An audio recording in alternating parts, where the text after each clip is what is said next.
ಸಂದರ್ಭದಲ್ಲಿ ಮಾಧ್ಯಮದಲ್ಲಿ ಈ ರೀತಿ ಬರ್ತಾ ಇದೆ ಅನ್ನೋದು ಹೇಳಿದ್ರು.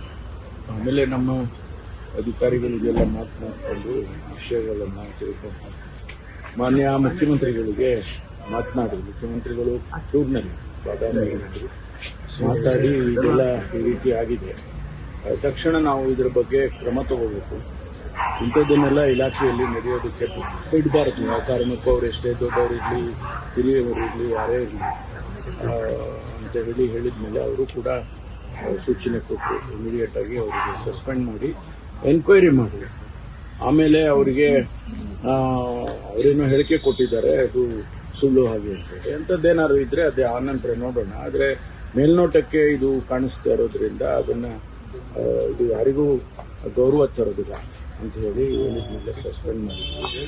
ಮುಂದೆ ಎನ್ಕ್ವೈರಿ ಆಗುತ್ತೆ. ಎನ್ಕ್ವೈರಿ ಆದಮೇಲೆ ಅದರ ಬೇರೆ ಬೇರೆ ಆಯಾಮಗಳೇನಿದೆ ಅದನ್ನೆಲ್ಲ ತಿಳ್ಕೊಂಡು ಆನಂತರ ಮುಂದಿನ ಕ್ರಮ ತಗೊಳ್ತೀವಿ. ತಮ್ಮ ಭೇಟಿಗೂ ಕೂಡ ಬಂದಿದ್ರು ಸರ್ ಅವರು ನಿನ್ನೆ ಇಲ್ಲಿ. ಅದೇ ಹೇಳಿದ್ರು, ನನಗೆ ಮಲಗಿದ್ದೆ ಅಲ್ಲ, ನಾನು ಬಂದಿದ್ರಂತೆ, ನಾನು ನೋಡೋಕ್ಕಾಗಿಲ್ಲ, ನೋಡ್ತಾನೂ ಇರಲಿಲ್ಲ. ಯಾಕೆಂದರೆ ಇಂಥ ಸನ್ನಿವೇಶದಲ್ಲಿ ನಾವು ಬಹಳ ಇದಾಗಿ ಇರಬೇಕಾಗ್ತದೆ. ಅದಕ್ಕೋಸ್ಕರ ನಾನು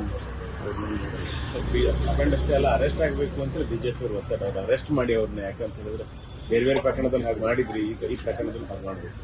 ಅದು ಮುಂದಿಂದು ಕ್ರಮ ಬೇರೆ. ಮುಂದೆ ತನಿಖೆ ಆದಮೇಲೆ ಏನು ಬೇಕಾದರೂ ಆಗ್ಬೋದಲ್ಲ, ಅವರು ಡಿಸ್ಮಿಸ್ಸು ಆಗ್ಬೋದು.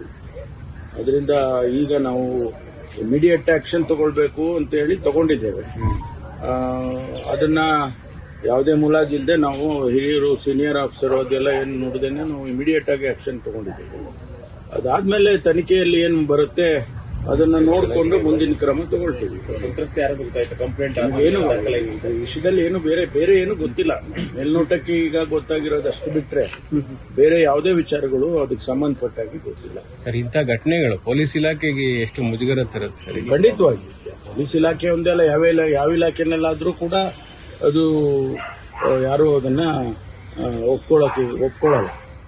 ಅದರಿಂದ ಅದಕ್ಕಾಗಿ ನಾವು ಇಮಿಡಿಯೇಟ್ ಆಗಿ ಆಕ್ಷನ್ ತಗೊಂಡಿದ್ದೀವಿ. ಮುಖ್ಯಮಂತ್ರಿಗಳು ಕೂಡ ಬಹಳ ಅಪ್ಸೆಟ್ ಆಗಿದ್ದಾರೆ ಸರ್ ಈ ಘಟನೆ ಬಗ್ಗೆ ಅಂತ ಸರ್. ಮುಖ್ಯಮಂತ್ರಿಗಳು ಆಗಿದ್ದಾರೆ, ನಾನು ಆಗಿದ್ದೆ. ಯಾಕೆಂದ್ರೆ ಇದು ನಮ್ಮ ಇಲಾಖೆ ಆದದ್ರಿಂದ ನಮಗೂ ಕೂಡ ಇದು ಸರಿ ಕಾಣಿಸೋದಿಲ್ಲ.